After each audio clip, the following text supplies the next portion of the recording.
we have the fabulous Lance Hill, MD of.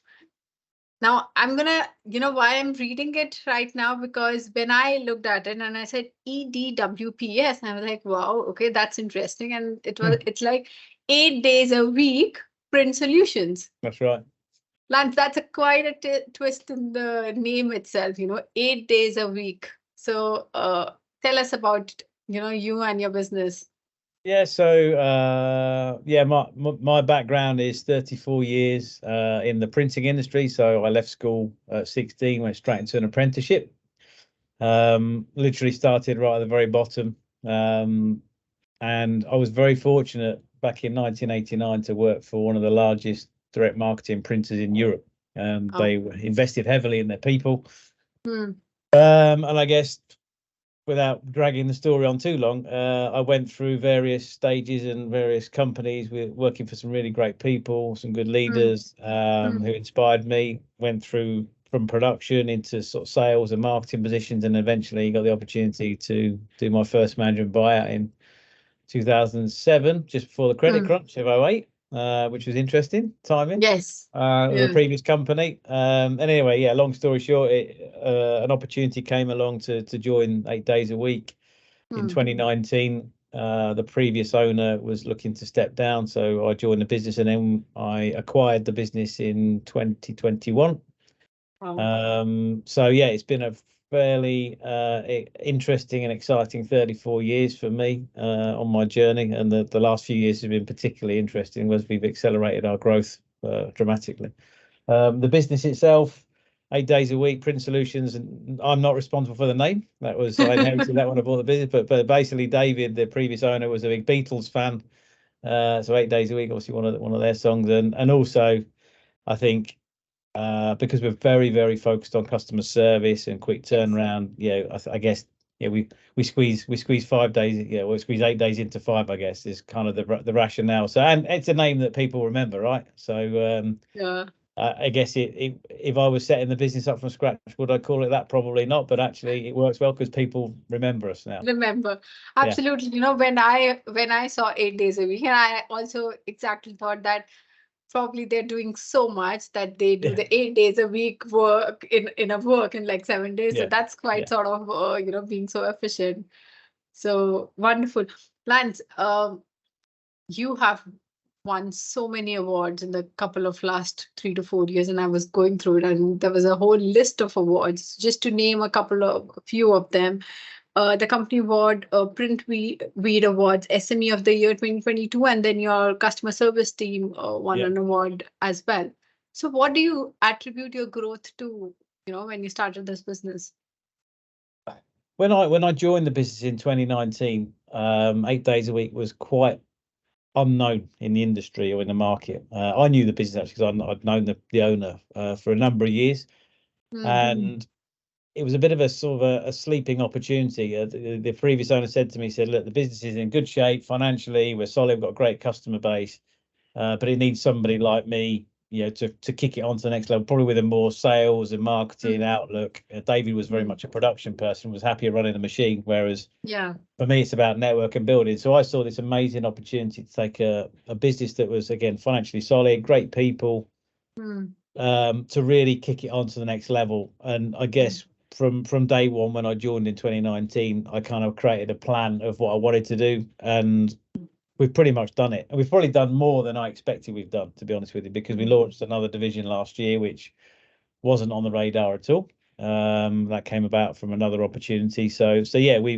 it's about people. Okay, so when I joined, we employed 15 people. We now employ 27. We've tripled our revenue in 4 years, and that's still growing as well. So it's been about driving the business, raising our profile, so doing a lot of marketing, more sales, more business development in terms of bringing on board new customers, which we've done, and keeping to the core principles of the business, which is all around customer service. As you mentioned, the award, it's all about service. We again, using the terminology of probably going back to David's time, we service customers to death. We literally jump through hoops to get things done. And because a big chunk of our client base is the pharmaceutical and healthcare sector, it's very, very demanding. And that's kind of set the tone for the whole business, even though the other sectors we work in, retail, charity, mail order, education, the pharmaceutical sector is incredibly demanding. And we have to do a lot of things very, very quickly and urgently. So I guess that's kind of created the template and the culture around the business about, right, we jump through hoops. When a customer says jump, we say how high and get the job done. We don't settle for any compromise. We meet what our customers expect and demand all the time. Kind of no fail mentality, if that makes sense. It clearly seems that you have created a very high benchmark for customer service, and that comes as a core. And then, you also mentioned about the plan, having a plan, and then you achieve it, if there is no plan, then guess where you're going. I mean, there's no clarity there. Exactly. Yeah, and it is important to have a plan, even if that plan is, in your mind. You have to have a direction of travel. You have to have an ambition, and I also believe in sharing that plan with my people, with staff. So absolutely, I'm very, very passionate about, every quarter we have a briefing. So I speak to literally every member of staff in groups and explain to them financially how the business is performing, what our objectives are, where we're going, how we're going to get there. And it's a real open forum. The staff can ask me anything at any time. But we use that to keep the staff up to date, because that then motivates them to go further, go above and beyond, and create that culture of, we're all traveling on the same bus, we're all going in the same direction. Yeah, and that's where we're going. So yeah, transparency for me is really important. Wonderful. It seems you have a very high set of culture and the value system. So that's definitely one part of the growth as well. Lance, what I would be interested. So you mentioned about the team. We'll come back to the team, because I know that's a very crucial part for the growth of the business. And this is what, when I've been working with clients, I've seen that, the team comes really important.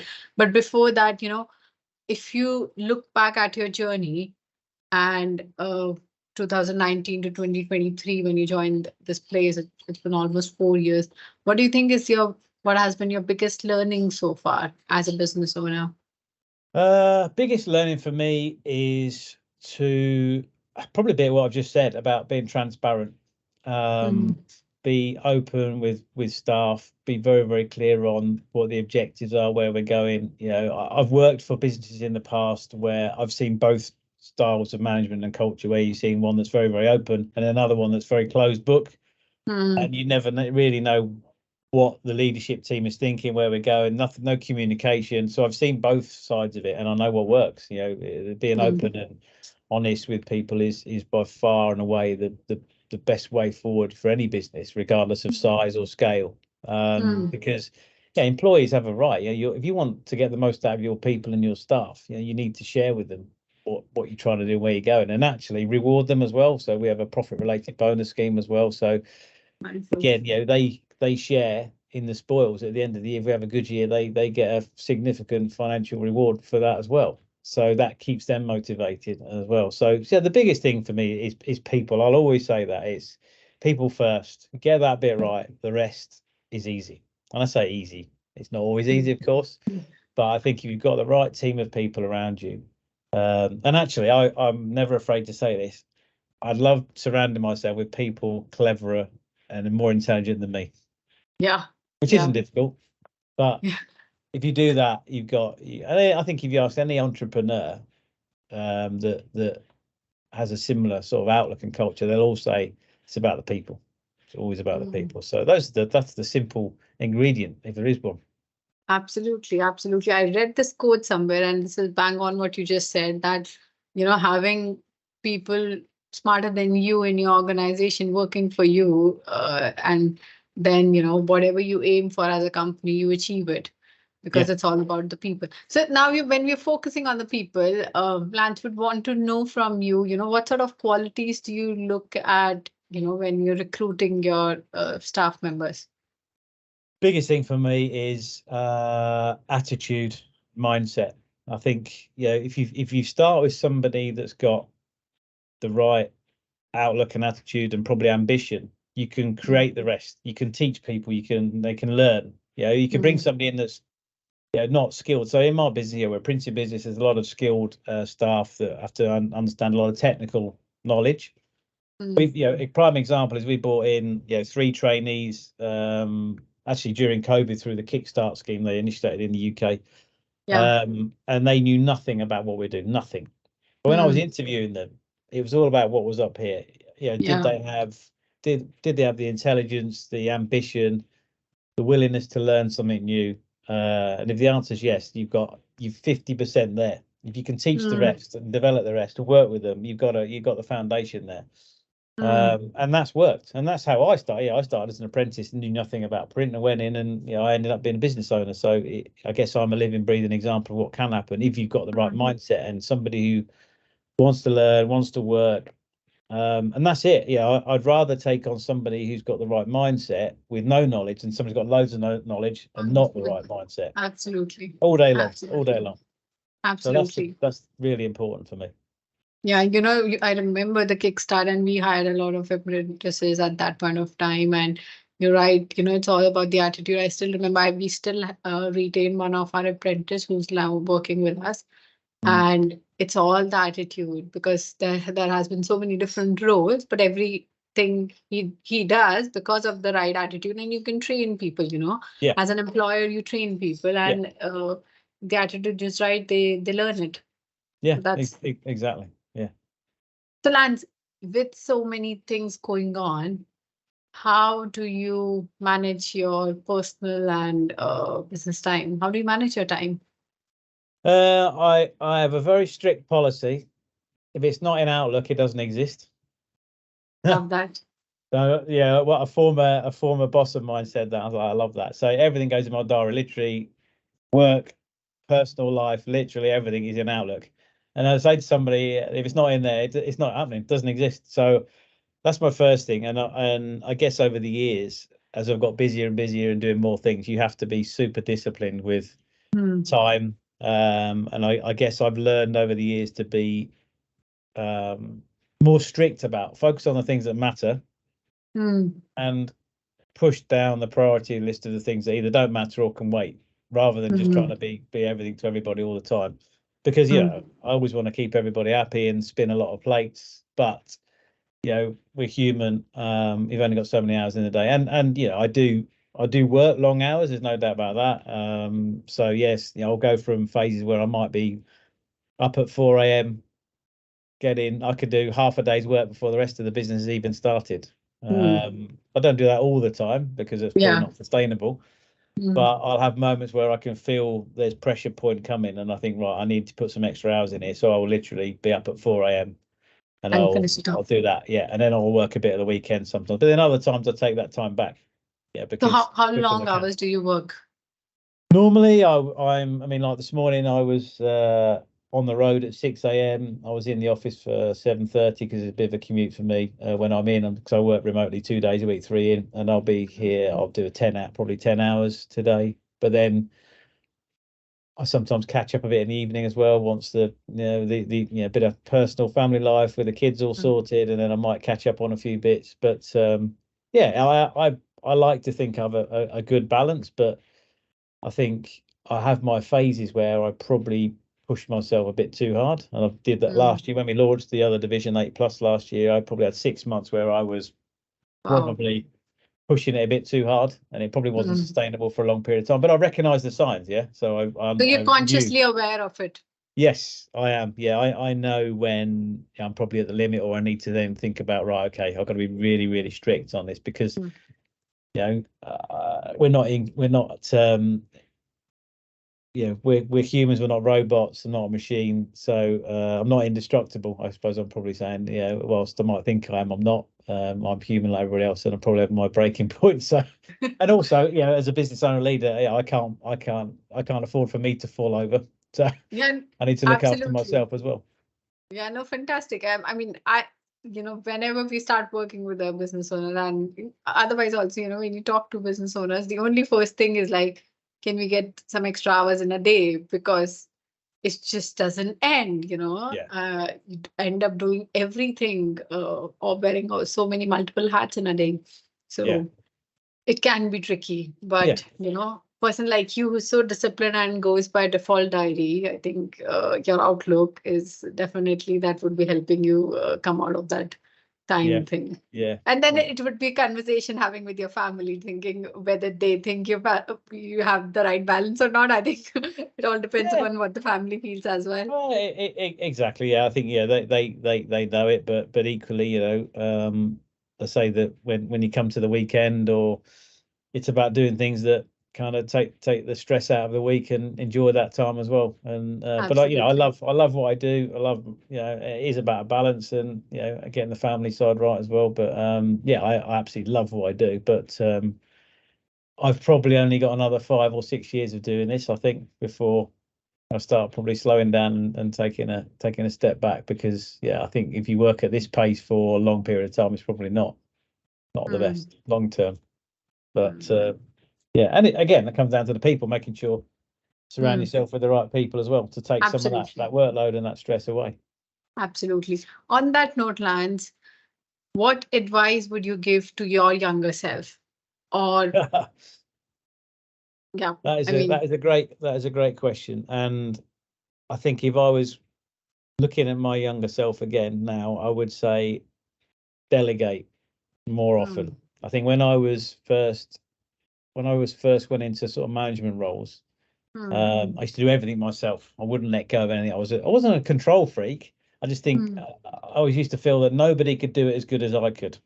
Yes. And that might sound arrogant, but it's not meant to be. It's just a case of, I think there was that I had standards about how I wanted things done, and I wouldn't let anything go. And then you get to a point at some point, hang on, you have to let go. And I think I went through, I guess, a realization or a golden light bulb moment where I thought, hang on a second, I can be more productive if I let go of some stuff and delegate. And as long as I'm clear on what I'm delegating, who it's going to, what the expectations are, what the deadlines are, it all got done. It got done. Exactly. The ball didn't get dropped. So I think, if I was talking to my younger self, I'd say, delegate, take on, focus on what you're good at. If you're not good at something, accept it. Don't keep pushing something you're not so good at, or you've got a weakness in. Try and work on that weakness, and bring other people into the fray. Well said, Lance. The last question, Lance. What's the vision? What does the future look like for 8print? What's the future look like for 8 days? So I get asked that question a lot, and the future is continued organic growth. So because the last 2 years have been particularly heavy on the growth side, we've done a lot. I think for next year, 2024, for example, I see 2024 as a calmer year. I'm saying that, but something might come out of the woodwork, who knows? But I think continue what we're good at, focus on our disciplines, continue the organic growth. Sustainability is very important in terms of what we're doing as business. So there's more to do there. I'm working on science-based targets and things like that at the moment. So it's carrying on the work we've been doing, probably at a more moderate pace, because last year was hectic. However, every time I say that, opportunity sometimes comes at me, and I'm not very good at saying no. So I nearly had another opportunity to set up another business a few months ago, actually. It would have been another subsidiary of the core business, but it was something I was looking at, and then it didn't come off, and it didn't matter. So, but going back to your question, it's consolidate, continue what we're doing well, and differentiate ourselves from our competitors, continue to do that, more USPs, continue growth, more customers, keep the ones we've got, and that's it. Not rocket science, no real strict agenda on it, just that continued organic growth going in the right direction, but maintaining our core principles, maintaining our profit margin as well, because I'm not one for chasing turnover, because it's a vanity project. We've got to keep our margin, the old cliche, but bottom line's more important than top line. We've got to make sure that's core to what we're doing. In Action Coach, we say revenue is vanity, profit is sanity, and cash is king. Exactly that. 100% all day long. So that's the plan. and then we'll see what happens, because I think the market we're operating is going to continue to be tough, like it is for everybody, with the cost of living and economic focus externally as well. I think it's going to be a tough year, but we're in good shape to work with that. I love that, and we wish you all the best, Lance, and I'm sure you will do wonders. Yeah, Thank you. it was lovely having you. Such an inspiration we've got from you. So many learnings. Thanks for joining us today. My pleasure. Thank you. Yeah.